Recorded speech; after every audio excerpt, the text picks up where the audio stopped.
Let's see this question for safe blood transfusion. तो बच्चों question क्या पूछ रहा है कि सेफ ब्लड ट्रांसफ्यूजन के लिए क्या चाहिए हमें।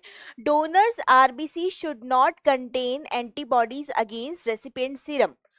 ऑप्शन ए बोल रहा है कि जो डोनर की आरबीसी होती है उनके पास एंटीबॉडीज नहीं होनी चाहिए, किसके अगेंस्ट, रेसिपिएंट के सीरम के अगेंस्ट। तो ये कितना सही है कितना गलत है उसके लिए हम यहाँ पे पहले हमारा कंसेप्ट देखते हैं। This is the RBC.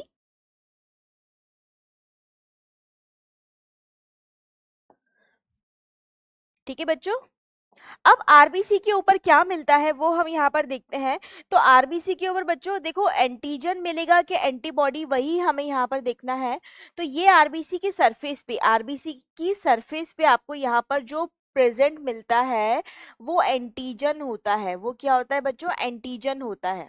ठीक है, तो आरबीसी की सरफेस के ऊपर जो आपको मिल रहा है वो एंटीजन होता है। एंटीबॉडीज आरबीसी की सरफेस पे नहीं मिलती हैं। एंटीबॉडीज आपको कहाँ मिलती हैं, सीरम में मिलती है। ब्लड का जो प्लाज्मा वाला पार्ट है उसमें से यदि आप क्लॉटिंग फैक्टर्स हटा दोगे तो प्लाज्मा माइनस क्लॉटिंग फैक्टर्स जो रिमेनिंग पार्ट है that is called as serum. तो सीरम के अंदर आपको एंटीबॉडीज मिलती है। एंटीबॉडीज कहाँ मिलेगी बच्चों, एंटीबॉडीज मिलेगी आपको सीरम के अंदर। Antibodies present in serum. ठीक है, तो एंटीबॉडीज कहाँ मिल रही है बच्चों, एंटीबॉडीज आपको सीरम में मिल रही है, ना कि आपको ये एंटीबॉडीज, ना कि आपको एंटीबॉडीज आरबीसी की सरफेस पे मिल रही है। तो ये आपको ध्यान रखना है बच्चों, एंटीबॉडीज कहाँ मिल रही है, सीरम में मिल रही है, और एंटीजन कहाँ मिल रहा है, आरबीसी की सरफेस पे मिल रहा है। अब आपको ध्यान करना है डोनर और रेसिपिएंट के बारे में, कौन किसकी अगेंस्ट वर्क नहीं करेगा, नहीं करना चाहिए सेफ ब्लड ट्रांसफ्यूजन के। तो जब आप किसी एक पर्सन से लेके दूसरे पर्सन में ब्लड डाल रहे हो, है ना, यदि हम एक पर्सन से, this is the person 1 and this is person 2, तो इसकी बॉडी में 1 से लेके आप 2 में जब ब्लड डाल रहे हो तो इस ब्लड के साथ ऐसा कुछ भी नहीं जाना चाहिए 2 की बॉडी में कि वो उसकी बॉडी के अंदर जाके उसके इम्यून रिस्पॉन्स को इंड्यूस कर दे, है ना। जैसे कि मान लीजिए 1 के पास एक ऐसा एंटीजन है, 1 के पास क्या है बच्चों, 1 के पास एक ऐसा एंटीजन है जो 2 के पास प्रेजेंट नहीं है ना, 2 के पास प्रेजेंट नहीं है। तो 2 इस एंटीजन को नहीं पहचानता। अब जैसे ही ये एंटीजन ब्लड के साथ 2 की बॉडी में जाएगा तो 2 की बॉडी क्या कर देगी, 2 की बॉडी एंटीबॉडीज प्रोड्यूस करना स्टार्ट कर देगी, एंटीबॉडीज प्रोड्यूस करना स्टार्ट कर देगी। और जैसे ही ये एंटीजन इसकी बॉडी में आएगा, आपको पता है ये एंटीजन कहाँ प्रेजेंट होता है, एंटीजन प्रेजेंट होता है on RBC surface, on RBC surface. ठीक है, तो ये एंटीबॉडीज किस पे अटैक कर देगी, आरबीसीज पर अटैक कर देगी उस एंटीजन के प्रेजेंट होने की वजह से। जब ये एंटीबॉडीज आरबीसीज पे अटैक कर देगी तो इन आरबीसीज का क्या हो जाएगा, इन आरबीसीज का हो जाएगा एग्लूटिनेशन। क्या हो जाएगा बच्चों, एग्लूटिनेशन, एग्लूटिनेशन। और यदि आरबीसीज का एग्लूटिनेशन हो गया, आरबीसीज का एग्लूटिनेशन का मतलब क्या है, सारी आरबीसीज ढेर बना के प्लाज्मा से अलग हो गई, इकट्ठी हो जाएगी, इसको हम बोलते हैं एग्लूटिनेशन।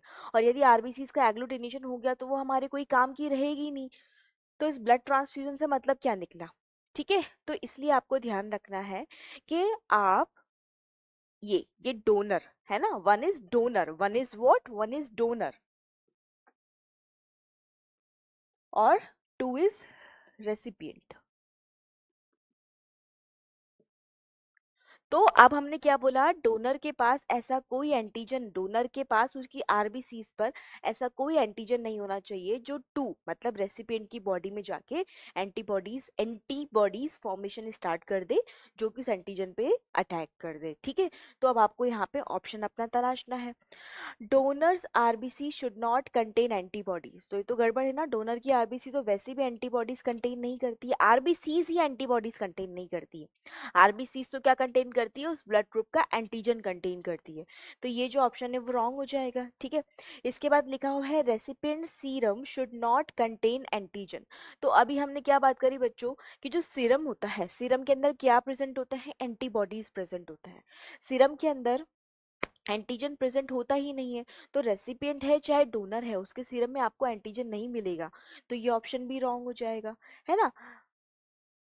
ठीक, फिर दे रखा है रेसिपिएंट का serum should not contain antibodies against RBCs of donors. बिल्कुल सही बात है। रेसिपिएंट मतलब 2 के सीरम में ऐसी कोई भी एंटीबॉडीज नहीं होनी चाहिए जो डोनर की आरबीसीज के अगेंस्ट हो। अदरवाइज वो क्या कर देगी, डोनर से जो आरबीसीज मिली है उसको एग्लूटिनेट करवा देगी, ठीक है ना। ये एंटीबॉडीज डोनर की आरबीसीज पे अटैक कर देगी, जिससे उन आरबीसीज का एग्लूटिनेशन हो जाएगा, ठीक है। तो ये वाला स्टेटमेंट बच्चों बिल्कुल ठीक है, ठीक। लेकिन हम डी भी पढ़ेंगे। Recipients RBC should not contain antibodies, फिर से यहाँ पे गलत दे दिया। अगेन हम देखेंगे चाहे रेसिपिएंट हो चाहे डोनर हो, है ना। अभी तो हमें ध्यान मतलब ही नहीं है, ध्यान रखना ही नहीं है। आप तो ये देखो कि आरबीसी के ऊपर एंटीबॉडीज मिलती ही नहीं है, तो ऑप्शन क्या हो जाएगा बच्चों, रॉन्ग हो जाएगा, है ना। डोनर और रेसिपिएंट में तो आप तब कंफ्यूज होंगे ना जब आपको क्वेश्चन में ये दिया जाए कि है ना डोनर की आरबीसी के ऊपर ये वाला एंटीजन या रेसिपिएंट की आरबीसी के ऊपर एंटीजन इसके सीरम के अगेंस्ट नहीं होना चाहिए। तो डोनर और रेसिपिएंट में तो तब कंफ्यूज होंगे ना जब आगे सही लिखा हो कि RBC should not contain antigen वाली लाइन हो। लेकिन यहाँ तो इसने लिख दिया है कि RBC should not contain antibodies, तो आरबीसी तो वैसी एंटीबॉडीज कंटेन नहीं करती है, अब वो चाहे रेसिपिएंट की हो चाहे डोनर की हो, है ना। तो इसलिए बच्चों हमारा करेक्ट ऑप्शन कौन सा आ जाएगा, ऑप्शन सी हमारा करेक्ट ऑप्शन आ जाएगा।